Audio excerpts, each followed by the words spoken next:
너 같은 애 때문에 후원 끊기면 거기 애들 다 거리로 나가겠지? 체육관 한복판, 그 말이 떨어지는 순간 공기가 얼어붙었습니다. 유도복을 입은 두 학생이 마주 서 있었고, 한 명은 비웃고 있었고, 다른 한 명은 고개를 숙이고 있었습니다. 3개월이었습니다. 100일에 가까운 시간 동안 그는 단 한 번도 고개를 들지 않았습니다. 조롱에도 모욕에도 침묵으로 답했던 그 학생이 지금 천천히 고개를 들고 있었습니다. 그리고 다음 순간 체육관 바닥이 크게 울렸습니다. 쿵! 단 한 번의 동작이었습니다. 누구도 제대로 보지 못했습니다. 눈을 깜빡이는 찰나 한 사람이 허공에 떴고 매트 위에 등이 박혔습니다. 정적? 숨소리조차 사라진 체육관에서 체육교사가 중얼거렸습니다. 저건 배운 사람 동작이야. 아니, 저 낙법 유도. 국가대표급인데? 3개월을 참았던 그 학생은 대체 누구였을까요?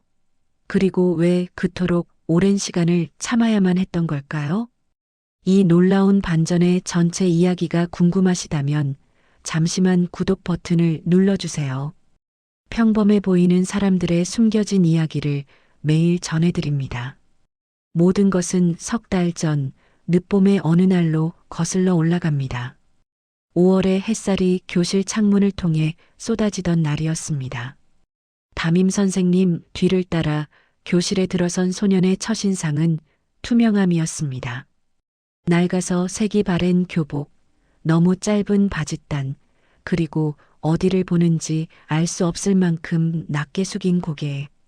서준혁이라는 이름이 칠판에 적혔지만 반 학생들의 눈에는 그저 흐릿한 실루엣으로만 보였습니다. 자기소개해볼까? 담임의 말에 준혁은 짧게 고개만 숙였습니다. 서준혁입니다. 그게 전부였습니다. 취미도 특기도 잘 부탁한다는 인사도 없었습니다. 교실 맨 뒷줄 창가 자리에 앉은 준혁은 가방을 내려놓고 창밖을 바라보았습니다. 하늘에는 구름 한 점 없었지만 그의 눈에는 아무것도 담기지 않은 것 같았습니다. 쉬는 시간, 속삭임이 시작되었습니다. 제 고아원에서 왔대. 진짜? 고아원이 아직도 있어? 이사장님 아들 태민이가 엄청 싫어한대. 학교 품격 떨어진다고.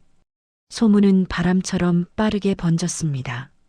점심시간이 되자 준혁의 주변에는 보이지 않는 원이 그려졌습니다.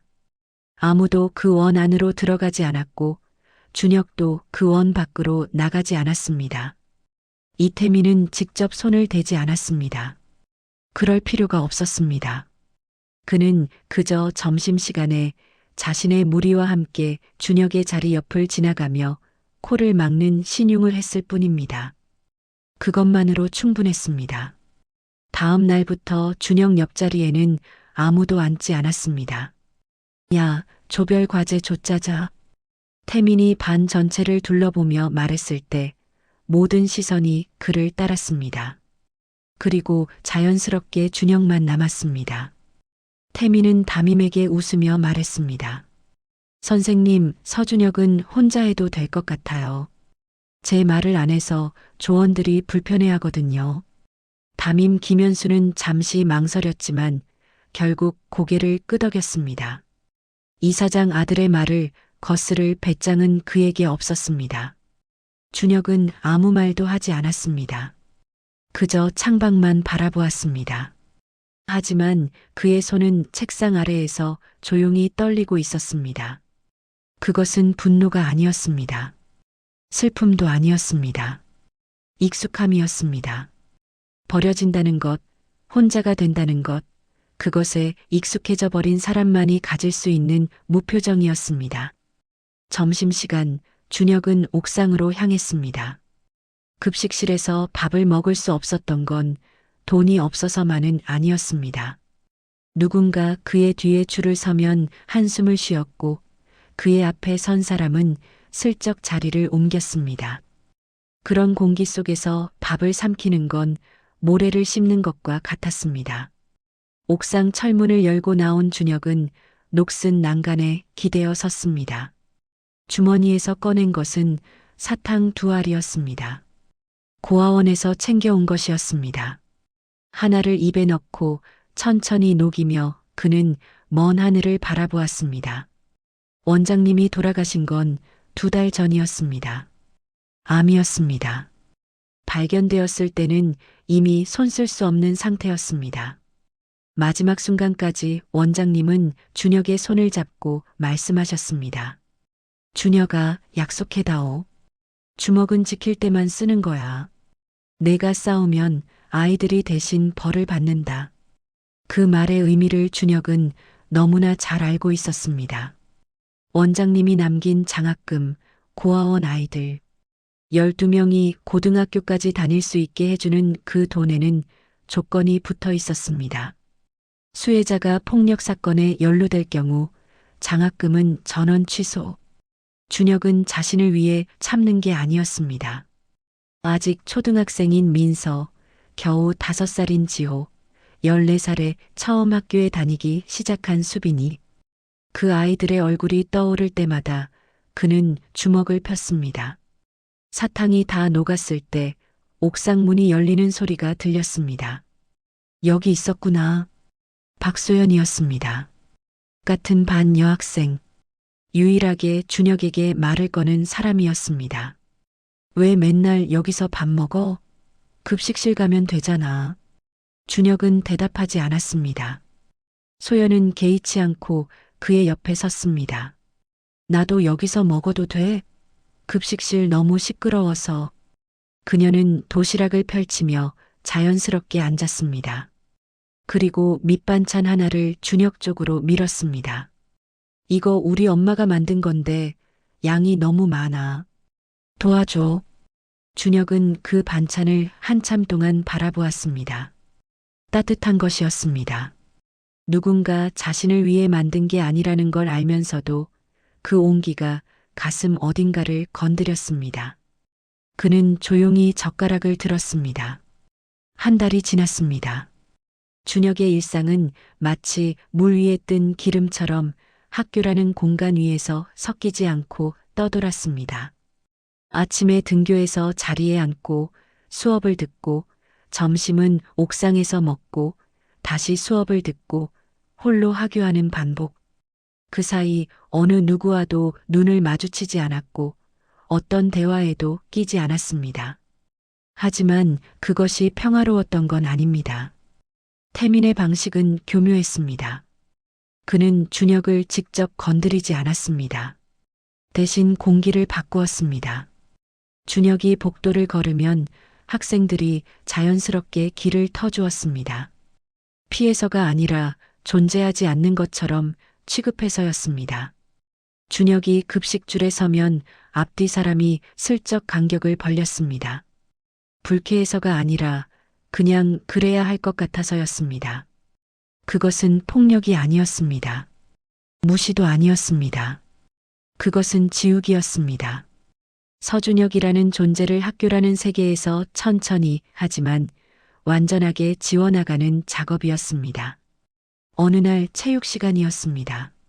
준비 운동을 하는 동안 준혁은 다른 학생들과 떨어져 홀로 스트레칭을 했습니다. 체육교사는 별다른 관심을 기울이지 않았고 준혁도 그것을 원치 않았습니다. 하지만 누군가는 지켜보고 있었습니다. 소연은 준혁의 스트레칭 동작이 다른 학생들과 조금 다르다는 것을 알아챘습니다. 팔을 뻗는 각도, 허리를 숙이는 방식, 무릎을 구부리는 순서. 그것은 일반적인 준비 운동이 아니었습니다. 마치 어떤 무술의 기본 동작처럼 정제되어 있었습니다. 하지만 그녀는 그것이 무엇인지 알지 못했습니다. 수업이 끝나고 교실로 돌아가는 길이었습니다. 복도에서 달려오던 남학생이 준혁과 부딪혔습니다. 충격은 꽤 셌습니다. 보통이라면 뒤로 넘어졌을 것입니다. 하지만 준혁은 넘어지지 않았습니다. 아니, 정확히 말하면 넘어지는 척하면서 몸을 틀어 벽 쪽으로 부드럽게 흘러갔습니다. 마치 물이 바위를 피해 흐르듯 충격을 온몸으로 분산시키며 자연스럽게 균형을 잡았습니다. 그것은 찰나에 일어난 일이었습니다. 부딪힌 남학생은 미안하다는 말도 없이 지나갔고 복도의 다른 학생들도 아무것도 눈치채지 못했습니다. 하지만 그 순간을 본 사람이 있었습니다. 소연이었습니다. 그녀는 준혁의 그 움직임에서 무언가 이상함을 느꼈습니다. 저건 그냥 운이 좋아서 안 넘어진 게 아니야. 저건 연습된 거야. 수없이 반복해서 몸에 익힌 사람만이 할 수 있는 동작이야. 하지만 그녀는 그것이 무엇인지 알 수 없었고 준혁에게 묻지도 않았습니다. 2달째가 되던 날 상황이 조금씩 변하기 시작했습니다. 점심시간 소연이 옥상 문을 열고 들어왔습니다. 평소처럼 도시락을 들고 있었습니다. 오늘 엄마가 불고기 싸줬어. 같이 먹자. 준혁은 고개를 들어 그녀를 바라보았습니다. 2달 동안 거의 매일 이 옥상에서 함께 점심을 먹었습니다. 처음에는 경계했지만 소연은 끈질겼습니다. 그리고 신기하게도 그녀는 아무것도 묻지 않았습니다. 왜 고아원에서 왔는지, 왜 아무와도 말을 하지 않는지, 왜 그렇게 조용히 참고만 있는지. 그녀는 그저 옆에 앉아 밥을 먹고 날씨 이야기를 하고 가끔 웃었습니다. 그것이 얼마나 큰 위로인지 준혁 자신도 몰랐습니다. 혼자 밥 먹으면 체하는데 소연이 예전에 했던 말이 떠올랐습니다. 그때 준혁은 대답하지 않았습니다. 하지만 지금은 알 것 같았습니다.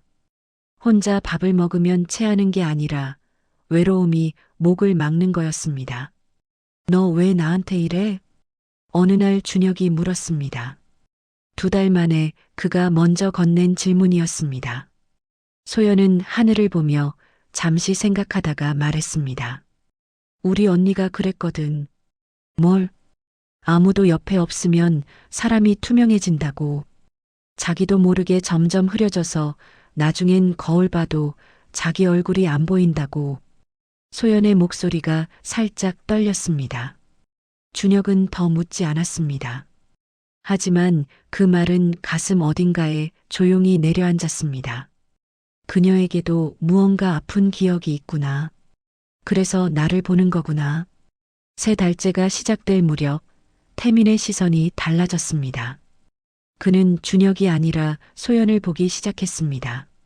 점심시간마다 옥상으로 사라지는 소연, 쉬는 시간에 준혁 옆에 서 있는 소연, 그리고 체육 시간에 준혁의 스트레칭을 유심히 바라보는 소연. 저 여자애 뭐야? 태민이 자신의 무리에게 물었습니다. 박소연이요. 걔도 좀 특이해요. 친구가 별로 없어서 고아원 새끼랑 붙어 다니네. 태민의 눈이 차갑게 빛났습니다. 그것은 질투가 아니었습니다. 소유욕도 아니었습니다. 그것은 통제였습니다. 자신이 지워버리기로 한 존재에게 누군가가 다가가는 것, 그것이 그의 질서를 어지럽히는 것이었습니다. 며칠 후 소연의 책상 위에 낙서가 되어 있었습니다. 고아원 남친이랑 잘 지내라. 글씨는 치졸했고 내용은 유치했습니다. 하지만 그것은 시작이었습니다. 소연의 SNS 그룹에서 이름이 슬쩍 빠졌고 반단체 채팅방에서 그녀의 말에는 아무도 답하지 않았습니다. 소연은 달라지지 않았습니다. 여전히 옥상에 올라왔고 여전히 도시락을 나눠 먹었습니다. 하지만 준혁은 알아챘습니다. 그녀의 눈 밑에 그늘이 생겼다는 것을, 웃을 때 예전보다 힘이 들어간다는 것을, 그리고 그것이 자신 때문이라는 것을. 밤 고아원에 전화를 걸었습니다. 형, 오늘 수빈이가 100점 맞았어. 민서의 목소리가 수화기 너머로 들려왔습니다. 준혁의 입가에 작은 미소가 번졌습니다. 하지만 그 미소 뒤에는 무거운 것이 있었습니다. 전화를 끊고 준혁은 책상 서랍을 열었습니다. 그 안에는 원장님의 사진이 있었습니다. 유도복을 입고 웃고 계신 원장님.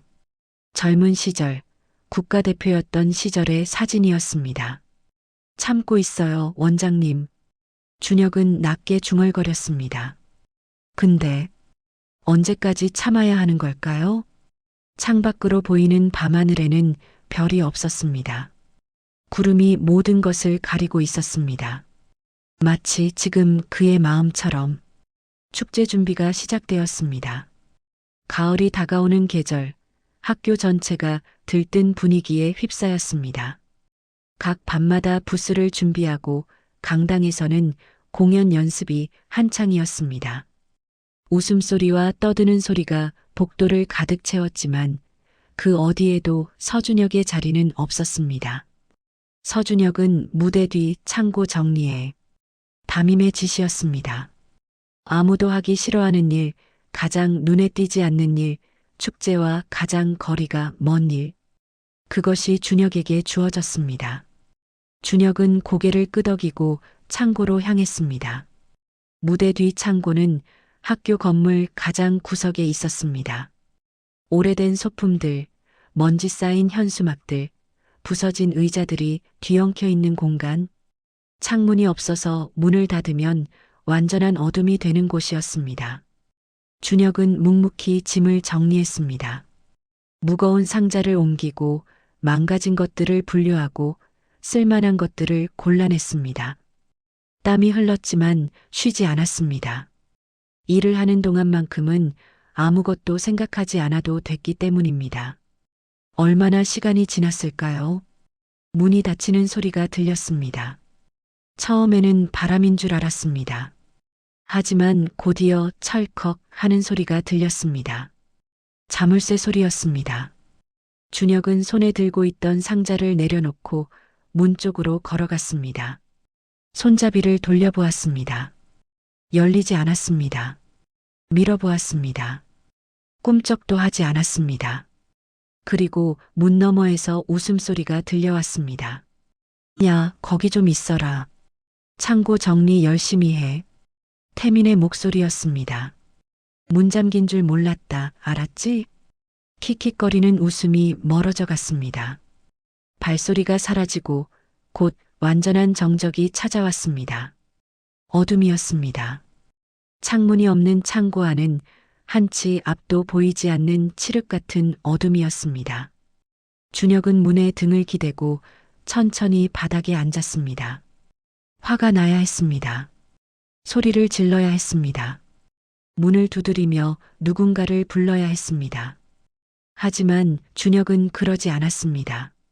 대신 무릎을 끌어안고 조용히 눈을 감았습니다. 어둠 속에서 원장님의 목소리가 들리는 것 같았습니다. 준혁아, 화가 날 때는 숨을 세어봐. 하나, 둘, 셋. 10까지 세면 주먹이 풀려. 준혁은 천천히 숨을 셌습니다. 하나, 둘, 셋. 이런 어둠은 처음이 아니었습니다. 고아원에 오기 전, 그러니까 아주 어렸을 때 그는 비슷한 어둠 속에 갇혀 있었던 적이 있었습니다. 부모라고 불리던 사람들이 그를 옷장 안에 가두고 문을 잠갔던 날. 그때도 이렇게 어두웠고 이렇게 고요했습니다. 그때 그를 꺼내준 것은 원장님이었습니다. 문을 열고 들어와 그를 안아 올리며 말했던 그 목소리가 아직도 귀에 남아 있었습니다. 이제 괜찮아. 할아버지가 왔어. 그 기억이 떠오르자 준혁의 눈에서 뜨거운 것이 흘러내렸습니다. 어둠 속에서 아무도 보지 않는다는 것을 알았기에 그는 처음으로 울 수 있었습니다. 소리 없이 하지만 온몸을 떨면서 보고 싶어요, 원장님. 그 말이 어둠 속으로 스며들었습니다. 얼마나 시간이 지났을까요? 1시간인지 2시간인지 준혁은 알 수 없었습니다. 문 밖에서 발소리가 들렸습니다. 그리고 누군가 문을 두드리는 소리. 준혁아? 거기 있어? 소연의 목소리였습니다. 잠깐만 자물쇠 찾아볼게. 철그럭거리는 소리가 들렸습니다. 잠시 후 철컥 하는 소리와 함께 문이 열렸습니다. 빛이 쏟아졌습니다. 눈이 부셔서 준혁은 잠시 눈을 가렸습니다. 그 사이 소연이 창고 안으로 들어왔습니다. 괜찮아? 그녀의 목소리에는 걱정이 가득했습니다. 준혁은 재빨리 얼굴을 돌려 눈물 자국을 숨겼습니다. 그리고 천천히 일어났습니다. 어떻게 알았어? 축제 준비 다 끝났는데 너 안 보여서 창고 정리한다고 들었거든. 소연은 준혁의 얼굴을 살폈습니다. 붉은 눈을 보았지만 모른 척 했습니다. 왜 소리 안 질렀어? 사람 부르면 되잖아. 준혁은 잠시 침묵했습니다. 그리고 조용히 대답했습니다. 들으면 더 귀찮아지니까. 그 말에 소연은 무언가 말하려다 입을 다물었습니다. 대신 그녀의 눈에 복잡한 감정이 스쳤습니다. 분노와 슬픔, 그리고 어떤 아픈 기억. 창고를 나와 복도를 걷는 동안 소연이 혼잣말처럼 중얼거렸습니다. 우리 언니도 이런 데서 혼자였대. 준혁은 걸음을 멈추고 소연을 바라보았습니다. 언니? 소연은 멀리 창밖을 보며 말을 이었습니다. 여기서 전학 갔어. 4년 전에. 아무도 몰라. 내가 걔 동생인 거. 그녀의 목소리에는 깊은 상처가 묻어 있었습니다. 언니는 말했어. 혼자 있으면 사람이 투명해진다고. 아무도 안 봐주면 진짜로 사라지는 것 같다고. 그래서 소연이 준혁을 바라보았습니다. 그래서 나는 너를 그냥 두고 싶지 않았어. 준혁은 아무 말도 하지 못했습니다. 다만 그녀의 눈 속에서 자신과 같은 외로움을 발견했습니다. 서로 다른 아픔을 가진 두 사람이 그 아픔으로 인해 서로를 알아본 것이었습니다. 그날 밤 준혁은 고아원에 전화를 걸지 않았습니다. 대신 창밖을 바라보며 생각했습니다. 소연의 언니는 어떤 일을 겪었을까? 왜 전학을 가야 했을까? 그리고 그 아픔이 아직도 소연의 가슴에 남아있는 걸까? 알 수 없었습니다. 하지만 한 가지는 분명했습니다. 소연은 자신 때문에 위험해지고 있었습니다. 태민의 눈에 들어가기 시작했습니다. 이대로 가면 그녀도 자신처럼 될 것이었습니다. 그럴 순 없어. 준혁은 낮게 중얼거렸습니다. 주먹을 쥐었다 폈습니다. 손바닥에 손톱 자국이 깊게 팼습니다. 하지만 아직은 참아야 했습니다. 아직은 싸울 때가 아니었습니다. 며칠 뒤 학교에 비상이사회가 소집되었습니다. 그 결과는 빠르게 퍼졌습니다. 이사장이 해임되었다는 소식, 그리고 태민이 자퇴했다는 소식. 학교 전체가 술렁였지만 그 누구도 그것이 불공정하다고 말하지 않았습니다. 준혁은 그 모든 일이 끝난 후에도 여전히 옥상에서 점심을 먹었습니다. 하지만 이제는 혼자가 아니었습니다. 소연이 있었고 가끔은 다른 학생들도 올라왔습니다. 창고 사건 이후 증인으로 나섰던 그 12명의 학생들이 하나둘씩 옥상에 모이기 시작했습니다. 야, 준혁아. 너 진짜 국가대표였어? 한 학생이 물었습니다. 유소년 국가대표? 와, 대박. 그럼 왜 안 해? 준혁은 잠시 하늘을 바라보았습니다. 부상 때문에 그만뒀어. 아, 그랬구나. 그게 전부였습니다. 더 이상 묻지 않았습니다. 하지만 그것으로 충분했습니다. 며칠 후 체육 선생님이 준혁을 찾아왔습니다. 학교에 유도부 만들려고 해. 너 관심 있어? 준혁은 놀라서 체육 선생님을 바라보았습니다. 유도부요? 그래. 내가 기본기 가르쳐주면 좋을 것 같은데. 체육 선생님이 웃었습니다. 물론 내가 직접 다시 해봐도 좋고. 준혁은 오랫동안 대답하지 못했습니다. 유도. 원장님과 함께했던 시간. 땀냄새 나는 도장. 다다미 위에서 구르던 기억 메달을 목에 걸었을 때 원장님이 지었던 미소. 생각해 볼게요. 그렇게 대답했지만 이미 마음속에서는 무언가가 움직이고 있었습니다. 일주일 후 준혁은 체육관에 서 있었습니다. 오랜만에 입는 유도복이었습니다. 낡았지만 깨끗하게 빨아놓은 흰색 도복. 원장님이 사주신 것이었습니다. 매트 위에 발을 디뎠습니다. 익숙한 감촉이 발바닥을 타고 올라왔습니다. 준혁은 눈을 감았습니다. 그리고 천천히 준비 동작을 취했습니다. 그때 원장님이 보셨던 것처럼 낙법부터 시작했습니다. 쿵, 쿵, 쿵. 매트 위에 등이 닿을 때마다 원장님의 목소리가 들리는 것 같았습니다. 팔각도 더 높여, 턱은 당기고, 그렇지, 잘한다 준혁아. 눈물이 흘렀습니다.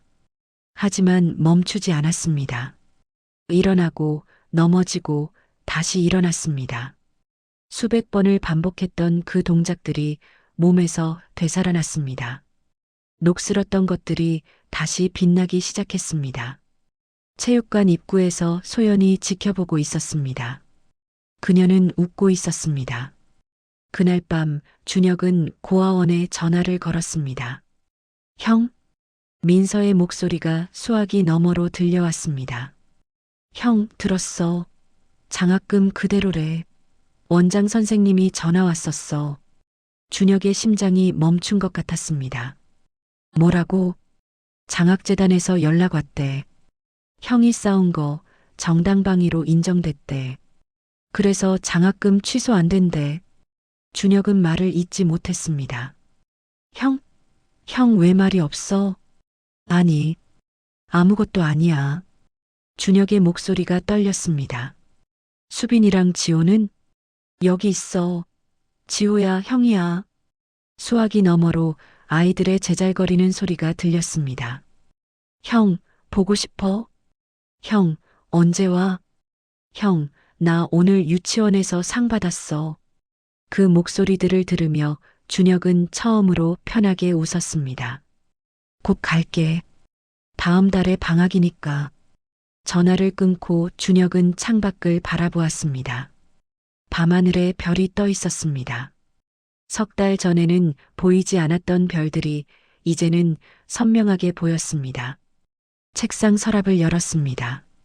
원장님 사진을 꺼내 바라보았습니다. 원장님, 저 참았어요. 준혁이 말했습니다.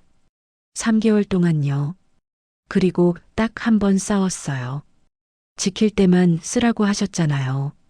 저 걔들 지키려고 쓴 거예요. 사진 속 원장님이 웃고 있는 것처럼 보였습니다. 장학금도 안 끊겼대요. 수빈이도 학교 계속 다닐 수 있대요. 민서도 지호도. 눈물이 뺨을 타고 흘렀습니다. 그리고요, 저 다시 유도 시작했어요. 원장님이 가르쳐 주신 거 다른 애들한테 알려주려고요. 창밖으로 바람이 불어왔습니다. 마치 원장님이 머리를 쓰다듬어 주시는 것 같았습니다. 다음 날 아침 준혁은 학교에 갔습니다. 교실에 들어서자 소연이 손을 흔들었습니다. 옆자리에 다른 학생들이 앉아 있었습니다. 더 이상 빈자리가 아니었습니다. 야, 점심 같이 먹자. 한 학생이 말했습니다. 오늘은 급식실에서. 옥상 너무 추워. 준혁은 고개를 끄덕였습니다. 담임 김현수 선생님이 교실에 들어왔습니다.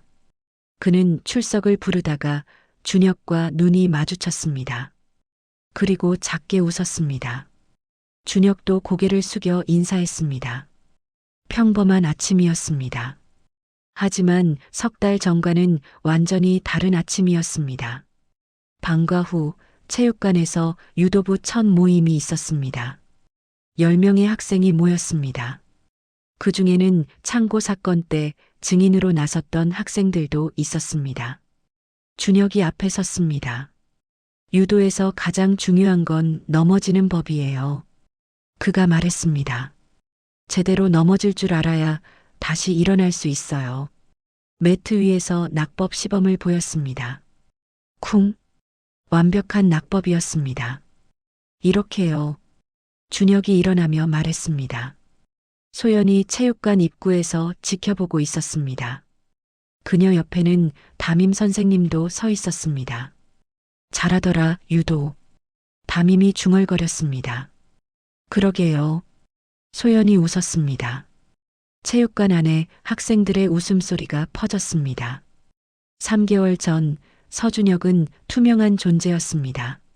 아무도 보지 않았고 아무도 말을 걸지 않았습니다. 그는 혼자였고 그 외로움을 홀로 견뎌야 했습니다. 하지만 그는 참았습니다. 자신을 위해서가 아니라 자기보다 더 약한 아이들을 지키기 위해서. 그리고 마침내 싸워야 할 순간이 왔을 때 그는 단 한 번의 선택으로 판을 바꿨습니다. 3개월을 참던 고아 전학생. 그가 선택한 단 한 번의 싸움은 자신만을 위한 것이 아니었습니다. 그것은 보호였고 용기였고 사랑이었습니다. 그리고 그 선택이 모든 것을 바꿨습니다. 교장실 앞에 도착했을 때 안에서 고함 소리가 들렸습니다. 내 아들이 다쳤는데 가만히 있으라고? 당장 퇴학시켜. 이사장의 목소리였습니다. 유리창 너머로 그의 불그락푸르락한 얼굴이 보였습니다. 교장은 연신 고개를 숙이며 사과하고 있었고 태민은 한쪽에 앉아 목을 부여잡고 있었습니다. 연기인지 진짜인지 알 수 없는 표정이었습니다. 준혁은 문 앞에서 잠시 멈췄습니다. 이 문을 열면 모든 것이 끝날지도 모른다. 장학금도 아이들의 미래도. 하지만 돌아갈 수는 없었습니다. 자신이 한 일에 책임을 져야 했습니다. 문을 열려는 순간 뒤에서 발소리가 들렸습니다. 담임 김현수였습니다. 그는 복도에 서서 준혁을 바라보고 있었습니다. 평소처럼 눈을 피하는 모습이 아니었습니다. 무언가 결심한 듯한 얼굴이었습니다. 잠깐만. 담임이 말했습니다. 내가 먼저 들어갈게. 준혁은 놀라서 담임을 바라보았습니다. 석 달 동안 자신을 외면했던 그 선생님이 왜 지금 이러는 걸까? 담임은 준혁의 시선을 받으며 쓸쓸하게 웃었습니다. 나도 예전에 너 같은 학생이 있었어. 그의 눈이 먼 곳을 바라보았습니다. 10년 전이야. 그 아이도 혼자였어. 괴롭힘 당하고 무시당하고 어느 날 나한테 찾아와서 울면서 말했지. 선생님, 저 좀 도와주세요. 담임의 목소리가 떨렸습니다. 근데 나는 못 도와줬어. 무서워서, 눈치 보여서. 그 아이는 결국 자퇴했어. 침묵이 흘렀습니다. 그때부터 나는 교사가 아니었어. 그냥 월급 받는 사람이었어. 담임이 준혁을 바라보았습니다. 근데 너를 보면서 계속 그 아이가 떠올랐어. 그리고 생각했지. 이번에도 외면하면 나는 진짜 끝이라고. 담임은 교장실 문을 열었습니다. 이사장님, 저도 드릴 말씀이 있습니다. 교장실 안의 공기가 얼어붙었습니다. 이사장이 담임을 노려보았습니다. 뭐야? 지금 바빠. 그 학생, 서준혁은 3개월간 단 한 번도 문제 일으킨 적 없습니다. 담임의 목소리는 떨렸지만 물러서지 않았습니다. 오히려 피해자였습니다. CCTV 확인해 보시면 누가 먼저 도발했는지 나옵니다. 이사장의 얼굴이 일그러졌습니다. 뭐, 지금 내 아들이 잘못했다는 거야? 사실을 말씀드리는 겁니다. 담임이 이사장과 눈을 마주쳤습니다. 저는 10년 전에 비슷한 상황에서 눈을 감았습니다. 그때 제가 외면한 학생은 결국 학교를 떠났고 저는 그 죄책감을 10년간 안고 살았습니다. 담임의 눈에 눈물이 고였습니다. 이번에는 외면 안 할 겁니다. 설령 제가 해고당하더라도. 교장실 안이 조용해졌습니다. 이사장도 교장도 태민도 아무 말을 하지 못했습니다. 그때 문이 다시 열렸습니다. 소연이 들어왔습니다. 그리고 그녀 뒤에 학생들이 서 있었습니다. 12명이었습니다. 저희도 할 말 있습니다.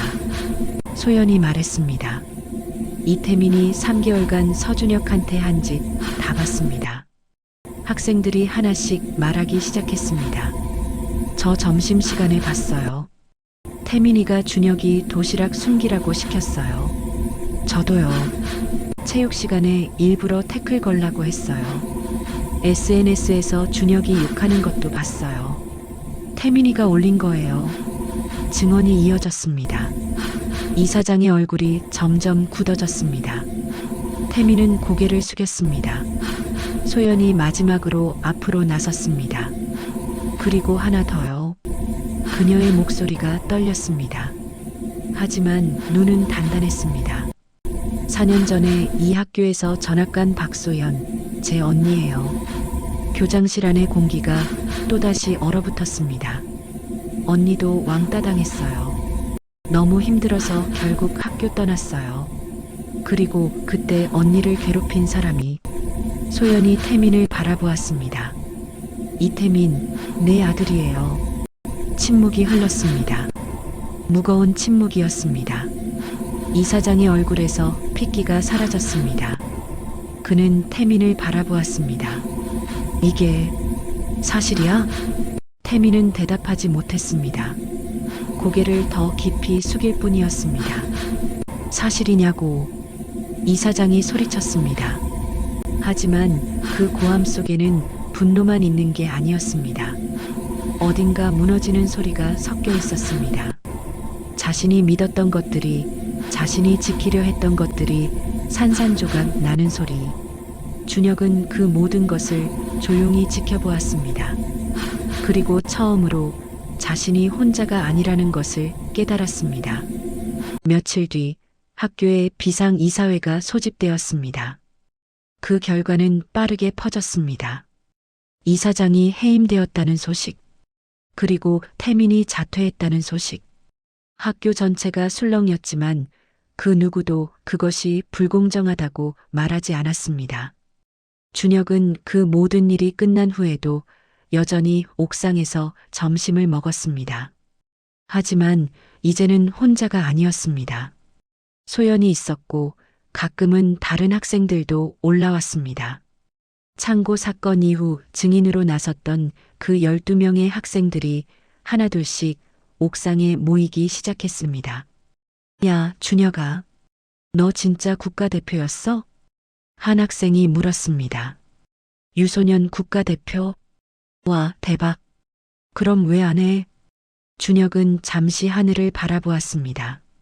부상 때문에 그만뒀어. 아, 그랬구나. 그게 전부였습니다. 더 이상 묻지 않았습니다. 하지만 그것으로 충분했습니다. 며칠 후 체육 선생님이 준혁을 찾아왔습니다. 학교에 유도부 만들려고 해. 너 관심 있어? 준혁은 놀라서 체육 선생님을 바라보았습니다. 유도부요? 그래. 내가 기본기 가르쳐주면 좋을 것 같은데. 체육 선생님이 웃었습니다. 물론 내가 직접 다시 해봐도 좋고. 준혁은 오랫동안 대답하지 못했습니다. 유도. 원장님과 함께했던 시간. 땀냄새 나는 도장. 다다미 위에서 구르던 기억 메달을 목에 걸었을 때 원장님이 지었던 미소. 생각해 볼게요. 그렇게 대답했지만 이미 마음속에서는 무언가가 움직이고 있었습니다. 일주일 후 준혁은 체육관에 서 있었습니다. 오랜만에 입는 유도복이었습니다. 낡았지만 깨끗하게 빨아놓은 흰색 도복. 원장님이 사주신 것이었습니다. 매트 위에 발을 디뎠습니다. 익숙한 감촉이 발바닥을 타고 올라왔습니다. 준혁은 눈을 감았습니다. 그리고 천천히 준비 동작을 취했습니다. 그때 원장님이 보셨던 것처럼 낙법부터 시작했습니다. 쿵, 쿵, 쿵. 매트 위에 등이 닿을 때마다 원장님의 목소리가 들리는 것 같았습니다. 팔각도 더 높여. 턱은 당기고. 그렇지, 잘한다 준혁아. 눈물이 흘렀습니다. 하지만 멈추지 않았습니다. 일어나고 넘어지고 다시 일어났습니다. 수백 번을 반복했던 그 동작들이 몸에서 되살아났습니다. 녹슬었던 것들이 다시 빛나기 시작했습니다. 체육관 입구에서 소연이 지켜보고 있었습니다. 그녀는 웃고 있었습니다. 그날 밤 준혁은 고아원에 전화를 걸었습니다. 형? 민서의 목소리가 수화기 너머로 들려왔습니다. 형, 들었어. 장학금 그대로래. 원장 선생님이 전화 왔었어. 준혁의 심장이 멈춘 것 같았습니다. 뭐라고? 장학재단에서 연락 왔대. 형이 싸운 거 정당방위로 인정됐대. 그래서 장학금 취소 안 된대. 준혁은 말을 잇지 못했습니다. 형 왜 말이 없어? 아니, 아무것도 아니야. 준혁의 목소리가 떨렸습니다.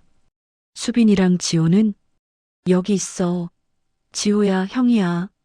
수화기 너머로 아이들의 제잘거리는 소리가 들렸습니다. 형, 보고 싶어? 형, 언제 와? 형, 나 오늘 유치원에서 상 받았어. 그 목소리들을 들으며 준혁은 처음으로 편하게 웃었습니다. 곧 갈게. 다음 달에 방학이니까. 전화를 끊고 준혁은 창밖을 바라보았습니다. 밤하늘에 별이 떠 있었습니다. 석 달 전에는 보이지 않았던 별들이 이제는 선명하게 보였습니다. 책상 서랍을 열었습니다. 원장님 사진을 꺼내 바라보았습니다.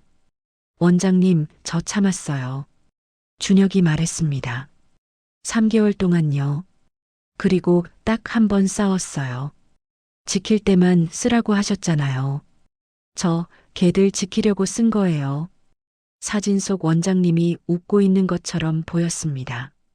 장학금도 안 끊기. 수빈이도 학교 계속 다닐 수 있대요. 민서도 지호도. 눈물이 뺨을 타고 흘렀습니다.